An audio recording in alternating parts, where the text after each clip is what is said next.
the continent and the EuroLeague champion. Panathinaikos'u 13 yılın ardından ilk kez EuroLeague şampiyonluğuna taşıdı.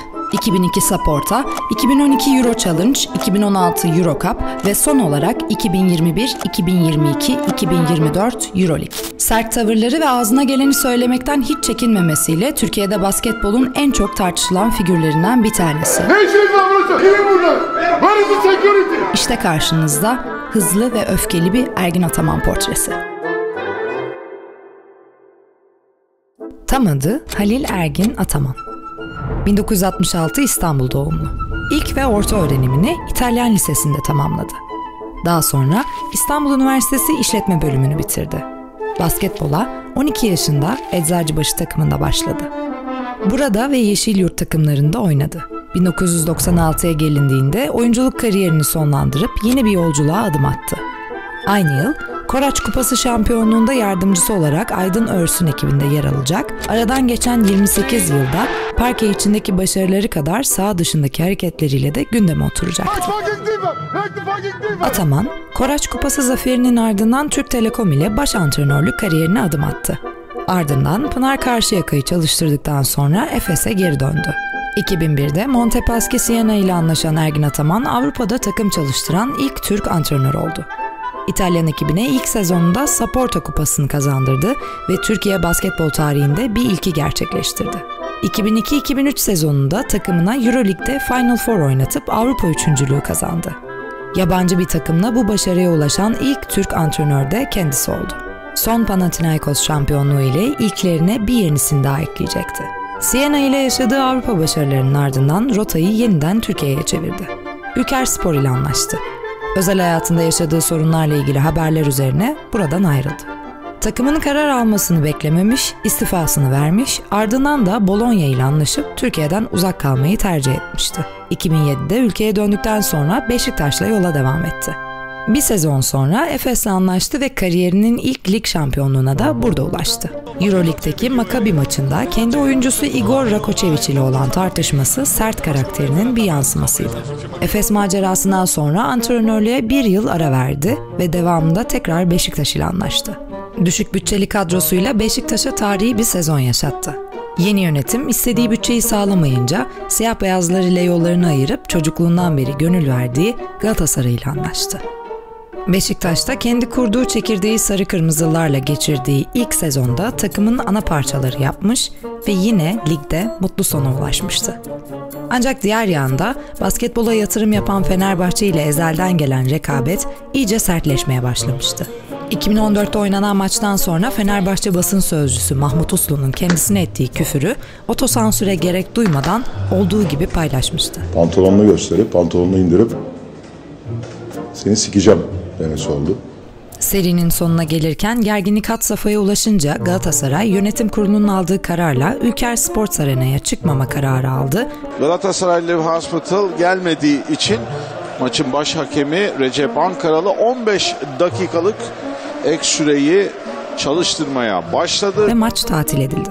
Ergin Ataman ve Fenerbahçe arasındaki ilk ciddi cepheleşme işte bu dönemde gerçekleşmişti. Açtığı tek cephede Fenerbahçe'ye karşı değildi. 2014-2015 EuroLeague sezonunda İstanbul'da Kızıl Yıldız'la oynanan maç öncesi Sırp bir taraftarın bıçaklanarak öldürüldüğü olaylarla ilgili söylediği sözler Sırbistan'ı ayağa kaldıracaktı. 2014 yılında ilk kez milli takım baş antrenörlüğü görevine getirilen Ergin Ataman'ın ilk dönemdeki başarısız sonuçlarının ardından 2016'da sona erdi. Aynı yıl içinde Galatasaray taraftarına 2016 Euro Cup şampiyonluğu hediye etse de 2017'de ipler kopma noktasına gelmişti. Mart 2017'de oynanan Fenerbahçe maçından sonra kendisini istifaya davet eden gruba Galatasaray taraftarı diyemeyeceğini ifade ederek ayrılık kararını 3-5 çapulcu veremez diyordu. Euro Cup şampiyonu olduğumuz gün başkanı istifaya çağıran, Real Madrid'i yendiğimiz gün beni istifaya çağıran grubu ben hiçbir zaman kale almam. Takip eden sezonda başlayan Efes macerasında Fenerbahçe ile EuroLeague şampiyonluğuna kadar giden bir hikaye yazan Zeljko Obradović ile rekabetin bu denli alevleneceğini kimse tahmin etmiyordu. Birbirleriyle karşılaştıkları her maç olaylıydı. 2019'daki final serisi bunun zirvesiydi.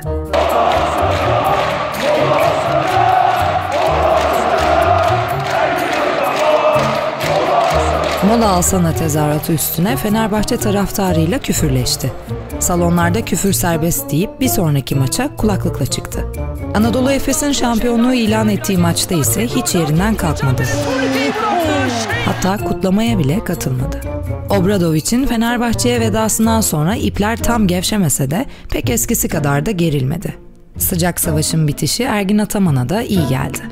Anadolu Efes'te makine gibi işleyen bir takım kurdu. Covid-19 pandemisi spor sahalarında belki de en büyük etkiyi Efes'e yaptı.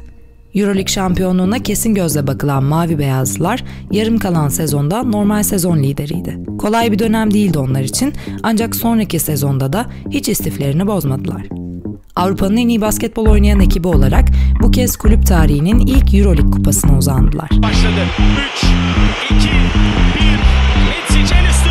Oldu Mičić. Oldu.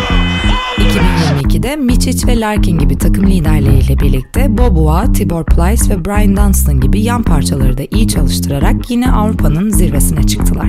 2022-2023 sezonda Avrupa'nın en iyi 3 numaralarından Will Clyburn'un takıma eklenmesiyle yine 1 numaralı favori olarak gösteriliyorlardı. Mičić, Larkin'e topu ver, onlar gerisini halleder diyorduk, üstüne bir de Clyburn geldi diyenler çoktu. Fakat kağıt üzerindeki hesaplar parkeye yansımadı. Ergin Ataman'la Efes'in yolları artık ayrılacaktı. Bir önceki Euroleague'de normal sezonu 18 takım arasında 17. sırada tamamlayan Panathinaikos'un başına geçti. Yeşil Beyazlılar Euroleague'e ilk 7 maçta yalnızca 2 galibiyetle başladı. Bu sezonda işlerin yolunda gitmeyeceğine dair şüpheler artmaya başlamıştı.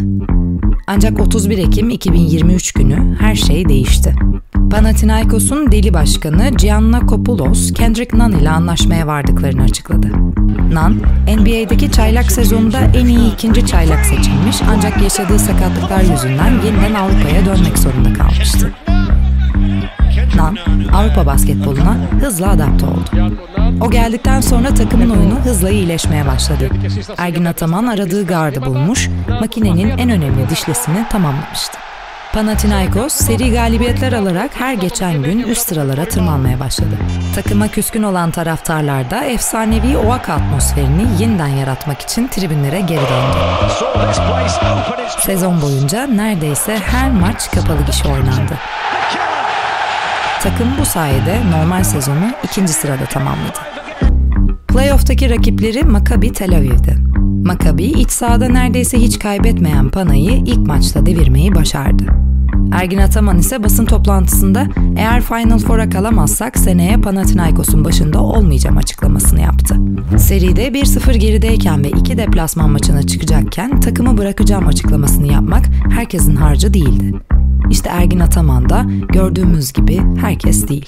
Ataman'ın öğrencileri reaksiyon göstererek kendi evinde 2. maçı kazandı ama asıl soru deplasmanda ne yapacaklarıydı.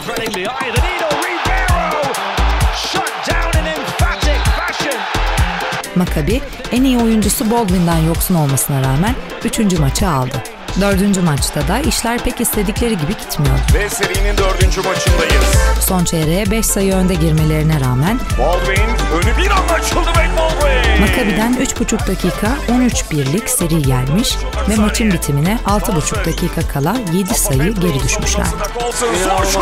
Momentumu tamamen eline almış Maccabi'yi geçmek pek mümkün gözükmüyordu. Ancak Ergin Ataman o büyük sözleri söylemişti bir kere. Gitti denilen maçı alan Pana, geri dönüşün fitilini yaktı. Evlerindeki 5. maçı da alıp 12 yıl aranın ardından bir kez daha Final Four'a katılmayı başardılar. Ergin Ataman son 6 sezonda 5. kez bu sahneye çıkmış oldu böylece. Sezon başındaki halleri düşünüldüğünde buraya kadar gelmiş olmaları bile mucizeydi. Ancak bununla yetinmeyecekleri barizdi. İlk rakip muhteşem bir hikayeyle tekrardan Final Four'a kalan Fenerbahçe'ydi. Eski defterler açılabilirdi her an. Başarılar Fenerbahçe diyoruz. İlk hücum bizden. Nitekim maç öncesi sarı lacivertli taraftarlarla otel önünde küfürleşen Ergin Ataman'ın tansiyonu yüksekti yine. Sağ dışında yaşananlar tasvip edilecek nitelikte olmasa da parkede adeta bir coaching resitali sundu Fenerbahçe'ye karşı. Karşı tarafta temsilcimiz olunca bunları söylemek yürek burkuyor ama milli antrenöre de hakkını teslim etmek lazım. 3 sayılık atış Kendrick Nunn'dan. Sabit'i vuruyor ilk basket. Mičić-Larkin özneli eleştirileri de yeni bir takımla başka bir ülkede elde ettiği başarıyla boşa çıkarıyordu böylece. Finaldeki rakipleri tam anlamıyla bölüm sonu canavarıydı. Geçen sezonun şampiyonu Real Madrid, o kadronun üzerine bir de ligin en iyi gardlarından Campazzo'yu almış ve finalin doğal favorisi olarak Berlin'e gelmişti. Maça ilk çeyrekte buldukları 36 sayıyla başladılar. İkinci çeyrekte fark 14'e çıkmasına rağmen Ataman'ın öğrencileri maçın içinde kalmayı başardı. İlk yarıda toplam 54 sayı yemişlerdi ve ligin en iyi hücum eden takımını durdurmaları şarttı. Sezon başında getirilen en büyük eleştirilerden biri bu takımın nasıl savunma yapacağına dair şüpheler üzerineydi. Bu ilk yarıda eleştirileri haklı çıkarır cinstendi. Ancak ikinci yarıda her şey değişti. Panathinaikos, Real Madrid'i 3. çeyrekte sadece 7 sayıda tuttu. Son çeyrekte bu savunma performansından gelen enerjiyle Yunan ekibi önce maçın direksiyonuna geçti, ardından 15 sayı farkla maçı kazandı.